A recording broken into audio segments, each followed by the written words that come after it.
Hi to వాళ్ళందరికీ happy evening అందరికీ. So మనం ఎక్కడ చూసినా సరే ఒకటి కామన్ గా గమనించారా నిన్నటి నుంచి. సో నేను అదే మాట్లాడదామని. సో ప్రతిరోజు ఒక మంచి మాట చెప్పుకొని కూడా చాలా రోజులైంది కాబట్టి ఈ రోజు మంచి మాట ఏంటంటే, ఇంకా 2 days అయితే వెళ్ళిపోతుంది, 24 వెళ్ళిపోతుంది, 25 వస్తుంది.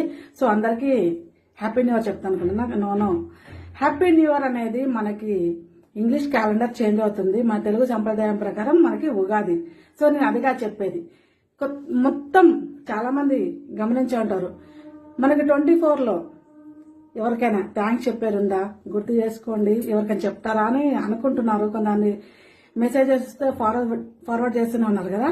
సో థ్యాంక్స్ చెప్పేది ఎవరికైనా ఉందా అనే బదులు మనం ఎవరికైనా సారీ చెప్పాలా, మన వల్ల ఎవరైనా బాధపడ్డారా చూసుకోండి.